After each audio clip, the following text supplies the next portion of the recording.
હવે મને સમજાયું. કદાચ મારા વેન્ડર્સને કિયારાએ ધમકી આપી હશે.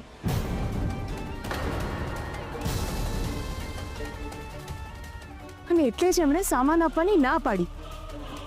બની શકે છે, પણ આપણા ઘરની બાજુમાં કરિયાણાની જે દુકાન છે એને શું કામ ના પાડી?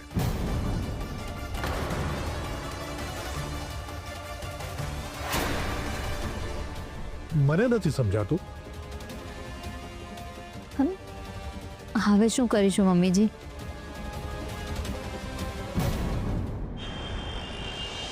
હા મેડમ, તમારા કહેવા પ્રમાણે એમની ઘરની આસપાસના બધા જ કરિયાણાવાળાને કહી દીધું છે કે પાર્ટી ફ્રોડ છે, તમારા પૈસા બાકી રાખીને રફુ ચક્કર થઈ જશે.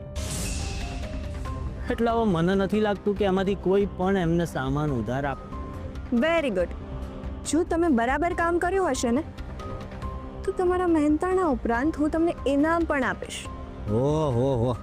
પણ હા, જો કોઈ લોચો પડ્યો ને તો જેવી રીતે મને આપતા આવડે છે ને એવી જ રીતે કઢાવતા પણ આવડે છે. સમજ્યા? મેડમ તમે ચિંતા છોડો બધી. આ ધનંજય છે ને, કોઈ કામ હાથમાં લે ને અને સામ દામ દંડ ભેદ ગમે તેમ કરીને પૂરું કરીને જ રહેશે. કારણ કે એમાં તમારા કરતાં મારો ફાયદો વધારે હોય છે. સારું છે. હવે એક કામ કરો, એ લોકો પર ચાપતી નજર રાખો. એ લોકો ક્યાં જાય છે, શું કરે છે ને એ બધી જ મને ખબર હોવી જોઈએ. Got it? જી મેડમ, નિશ્ચિંત થઈ જાવ તો.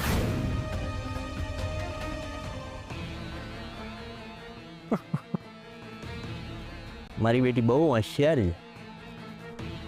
પેલું કહે છે ને કે સાડી અડધી ઘરવાળી હોય છે, એટલે કે અડધી ઘરવાળીમાં આપણને રસ નથી, અડધી સંપત્તિમાં આપણને પૂરેપૂરો રસ છે.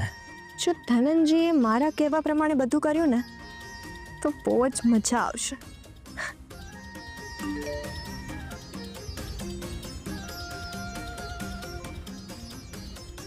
તારું તીર નિશાના પર લાગ્યું છે કિયારા.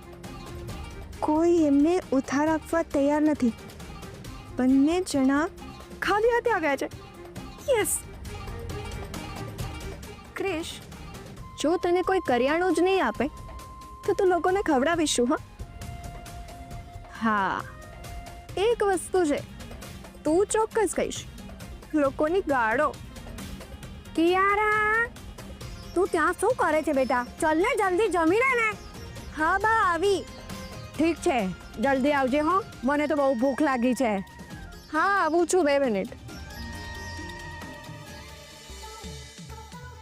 આજે તો હું પેટ ભરીને જમીશ ક્રિશ, પણ તમારા લોકોના ગળાની નીચે એક પણ કોળિયો નહીં ઉતરે. સાંભળો, હવે શું કરીશું? હું પણ એ જ વિચારું છું રશ્મિ. આ લોકોની MSB ગ્રુપના તો વેન્ડરનું સમજ્યા કે યાર એ ના પાડી હશે, અને એમાં એ લોકોનો કંઈ વાંક પણ નથી. એ લોકો કોઈ બીજાને માટે પોતાનો ધંધો શું કામ છોડે? કેમ, એ લોકો કોઈ નથી? ઉર્મિલાબેન અને ક્રિશે એ લોકોને આજ સુધી બિઝનેસ આપ્યો છે. તે લોકો થોડો સામાન ન આપી શકે? એમનામાં એથિક્સ જેવું કંઈ છે કે નહીં? હવે એ બધી વાતોનો કોઈ અર્થ નથી રશ્મિ. હવે તો બસ પૈસા જ બધું થઈ ગયું છે. લોકો બહુ પ્રેક્ટિકલ થઈ ગયા છે. પણ મને એ નથી સમજાતું કે આપણી આજુબાજુના કરિયાણાવાળાઓએ કેમ ના પાડી. હા, મને પણ નથી સમજાતું એ કેવી રીતે શક્ય છે. કોઈને આટલો મોટો ઓર્ડર મળતો હોય તો બિઝનેસ માટે થોડું ઉધાર તો આપી જ શકે ને. આપણે એક કામ કરીએ રશ્મિ, આપણે ફોન કરીને સીધા કરિયાણાવાળા સાથે જ વાત કરી લઈએ, એટલે દૂધનું દૂધ અને પાણીનું પાણી થઈ જાય. તારી પાસે એમનો નંબર છે ને? હા હા, 1 મિનિટ આપો.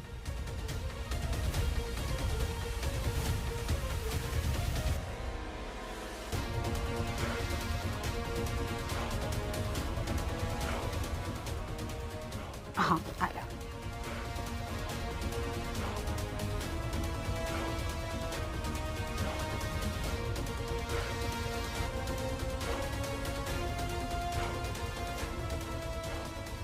હલો પન્નાલાલ શેઠ, કેમ છો?